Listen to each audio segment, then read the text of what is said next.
This isn't gonna work well. It's fun.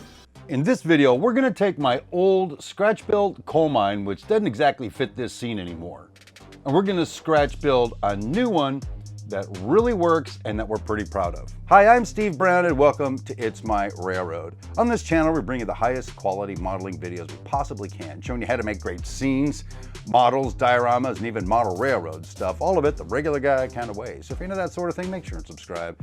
And then don't forget to push that little bell icon so you can catch future videos. I'm very excited to show you how I scratch built and integrated my new coal mine back up here above Switch Junction. But before we do, a little bit of housekeeping.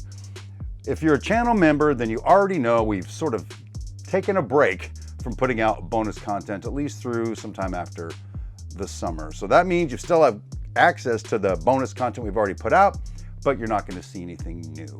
If you're thinking about becoming a channel member to get access to that bonus content, you can still get the old stuff, but no, going in, won't be so much new stuff until October or November. So the choice is yours on how you want to handle that. We certainly appreciate the support all of you have been giving us over on the membership side. So with that in place, let me get you a little closer and show you how I scratch built this totally awesome new coal mine. Now the old coal mine had a provision for 2 rail cars, but based on the way I changed the track back here, I think I can get 3 cars into that. So that's what I'm going to integrate into the design. So what I think I'm going to do is I'm going to bring it up from here, have it transfer out, and then dump down into the 3 cars. Up above here, we'll put in some pine trees and some scenery to blend in with everything around it. So anyway, that's the plan for right now. Let's get over to the hobby table, start cutting up some wood, see what happens. So to get started, I went to Hobby Lobby today and I bought this 1/32 by 4 by 24 inch basswood. This is what we're gonna make the basic structure out of. I also bought this 1/32 by 4 by 36 balsa wood, much softer wood. We're gonna use this to make some custom siding. I got a technique for that I'm gonna show you. Also bought this 1/16 by 1/16 inch basswood strip that we're gonna end up making supports for, legs and things like that. Then to make some bigger supports, I got this 3/32 by 3/32 inch balsa wood. So to get going, I decided to just experiment. I cut myself some wood to make myself a 20 foot by 20 foot by 20 foot building that I ended up setting back up here on top where the coal's gonna come out. And we're just gonna see how it goes. Making that was pretty easy. I got my scale and set it up on the basswood at 20 feet, made a couple of marks.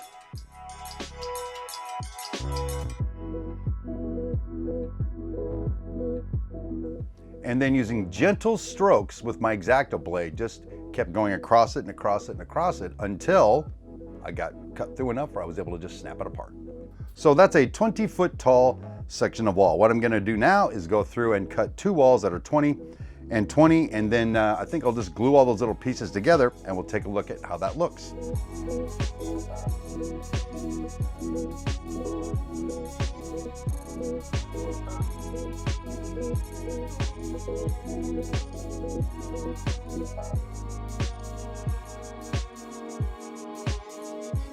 To glue this together, I'm using regular carpenter's wood glue. We don't use white glue because once you start putting stain and other washes on there, that will soften up the white glue and the thing will just pop apart. So using wood glue, never had a problem, and it will last forever. Once I had the glue on there, I just set the pieces up temporarily so they stuck together. Then I used my right angle magnets to snap it together at a right angle.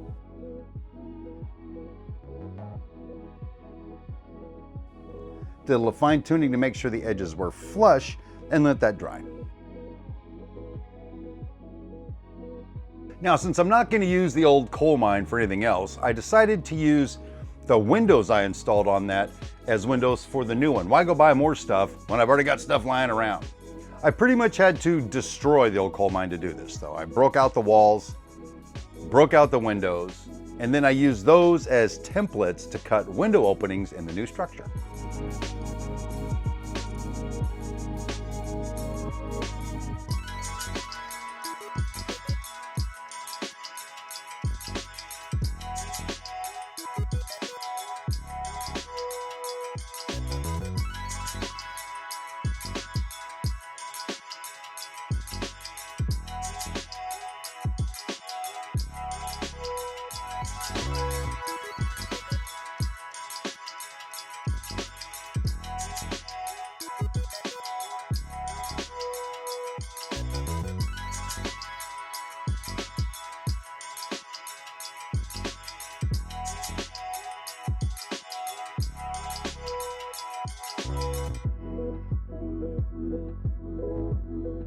To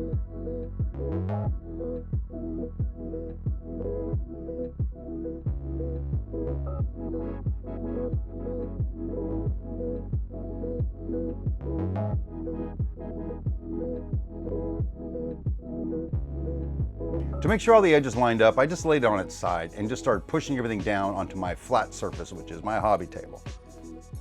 It's kind of a regular guy way of doing it, but it also kind of works. So I'm just gonna set this up here, then take a look, and you know, it kind of lines up okay on top of here, kind of lines up with some other junk I'm gonna put down there. However, to get this to sort of set in here right, I think what I need to do is cut out some of this scenery material so we can get it down into the top of the mountain. Now this part wasn't really too hard to do because the hill's made out of styrofoam. It's got a very thin coating of sculpt mold on top. So by just poking the X-Acto knife down in there, around the edge of it, kind of using that as a mark, and then taking the thing off, going to the hobby table, and just removing that piece. It came out okay.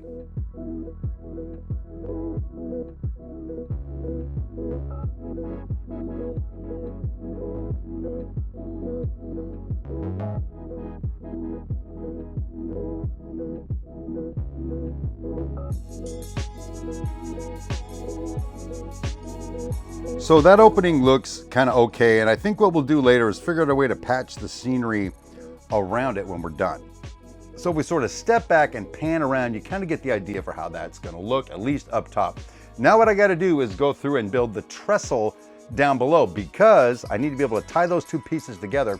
Without the trestle, I don't exactly know where I'm going. To get started, I just took a piece of that basswood and just cut a big piece of it the length that I wanted for the whole trestle.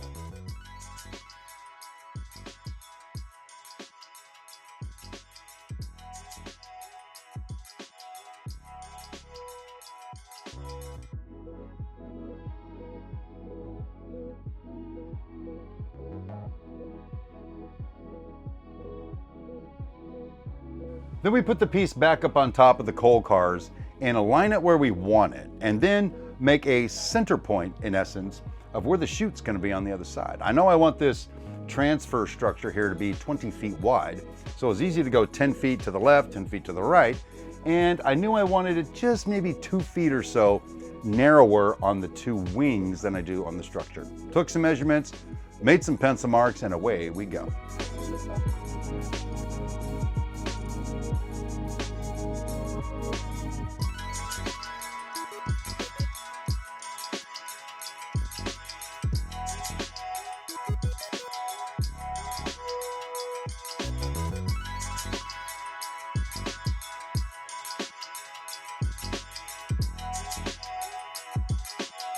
Then after doing that, I decided I was going to make the transfer structure be sort of its own freestanding little building on top of that platform. And then I went through and just cut some more walls and cut the windows out the same way you saw me do just a little bit earlier.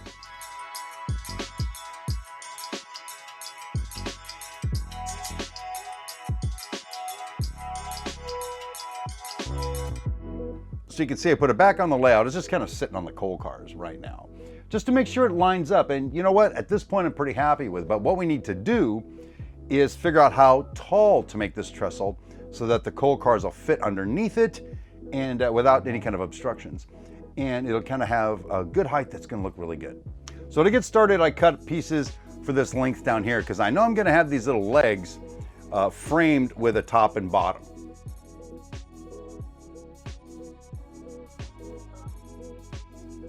I took the top and bottom frame members, laid them into my chopper, and then I slid a 1/16 inch stick in there so I could subtract their width from the overall height. And then I cut the leg, and then I just kept cutting. Made a whole bunch of them. What we're gonna end up with is a 20-foot overall height to clear the rail cars. Now you're gonna see when we get there, that wasn't enough, and I had to do some other modifications, but we'll get to that in just a second. Now, even though I'm using the chopper with a stop on it to get all these the same length, they don't always come out the same length. So what I need to do is I grab one that I'm gonna use as basically the prototype, hold another one with it, put it down on sandpaper and sand it down. It gets me close enough, but it's not exact. So with all the pieces cut and using the same wood glue, same techniques you've seen me use already, I just glued those trestle legs together and then just glued them to the model.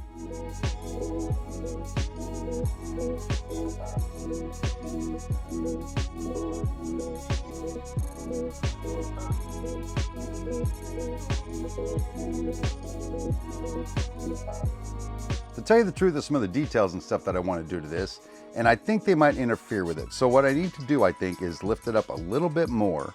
So what I think I'll do to get that done and kill two birds with one stone is I'll go ahead and put one long piece all the way through here, tie it all together, and get my height out of it by doing that. So I went and added some extra detail, like with this cross bracing here, and then of course I put in this foundation piece, and it's pretty solid and I like the way it looks so far. Now what I want to do is make the siding that's going to go along here, and I've got a custom way that I'm going to do that. I've got this 1/32 by 4 inch by 36 inch piece of balsa wood. The idea being I'm going to cut that balsa wood to the height of one of the walls, and then put my straight edge on there, and then using the back of my X-Acto blade gently score along there at consistent but kind of random intervals. It's going to have the effect of looking like a whole lot of planks nailed to the side of the structure. Again, it's tedious and it's not exact, but the net effect looks pretty good. Let's get on doing that.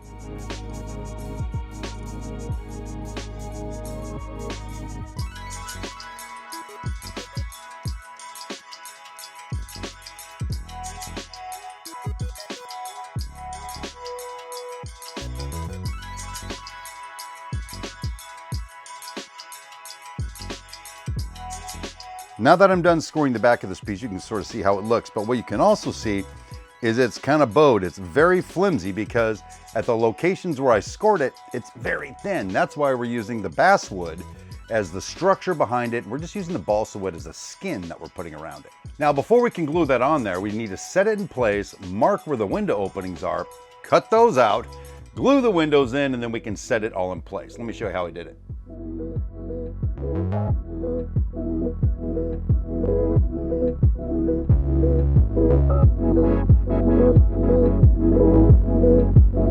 And so you can see here I've got the windows in place, and you can also see that on the basic structure itself, I overcut the size of the window opening so that the sort of flange on the window would fit into that opening. It took some fine tuning to get it exactly right, but it seems like it's going to work. Once I was happy with the way the piece was setting in there, the rest is pretty simple. I just took some wood glue on an old brush, not even a good brush, just something to spread it around with. Spread it around and then put the siding up. But here's something you need to keep in mind. That siding is pretty thin, and now we're introducing moisture to it. So it wants to warp, it wants to buckle, and have all kinds of problems, but that's not really a big deal. All we have to do is press it on there and just keep pressing it while the wood glue sets up. Now, it was pretty warm out here when I did it. It set up pretty quickly, and I was able to get it right on there like a really quality veneer.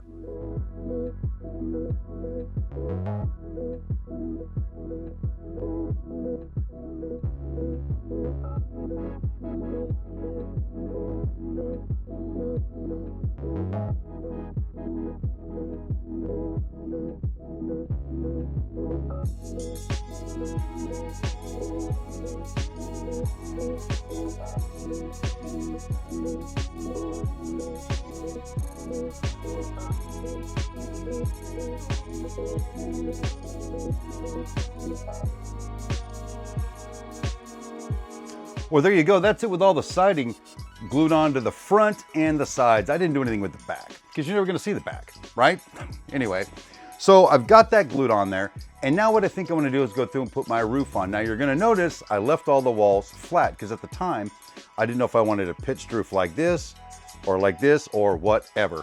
And I just decided it's my railroad and I don't know if I need a peaked roof. More complicated, more time consuming. And what I ended up with works for me. So what I did is I just spliced on a piece in the back.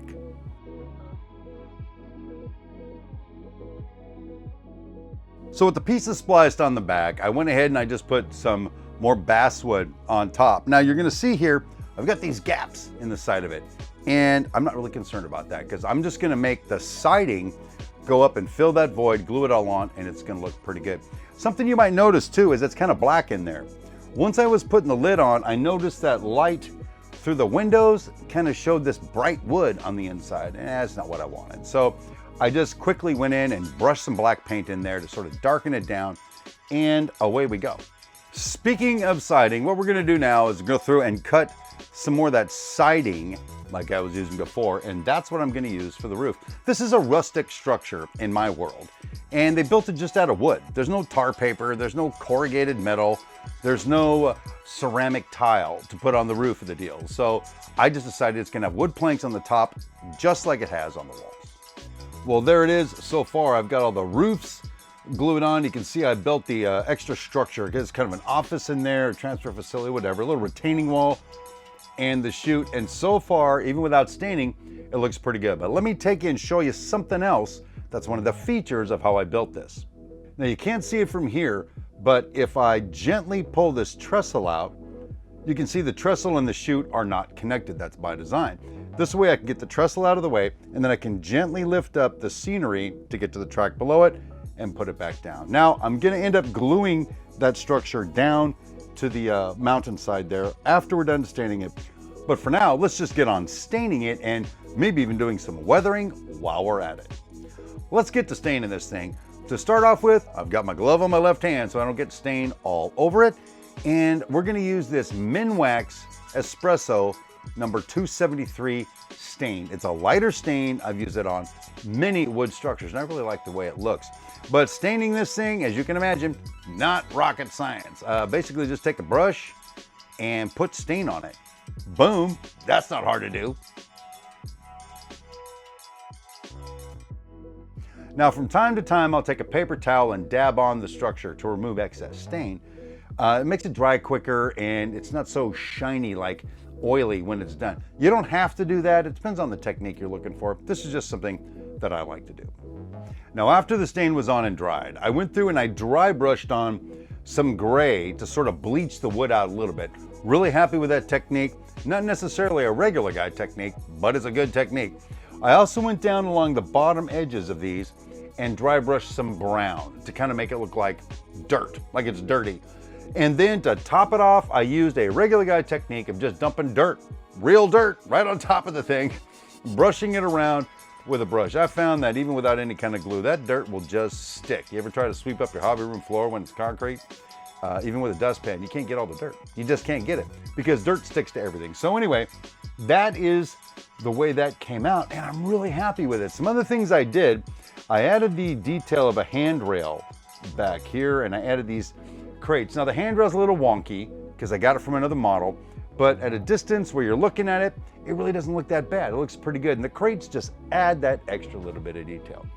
Once I put it in, glued it in place, then I had all this scenery behind it. Now, I made two videos that are of note right now. One is I made a video showing you how I made all these pine trees, and I gotta tell you, it's one of my favorite things that I scratch build is a pine tree, and they look really good in the scene. Second thing is I made a video showing you how I put all this landscape in other areas, my technique for that.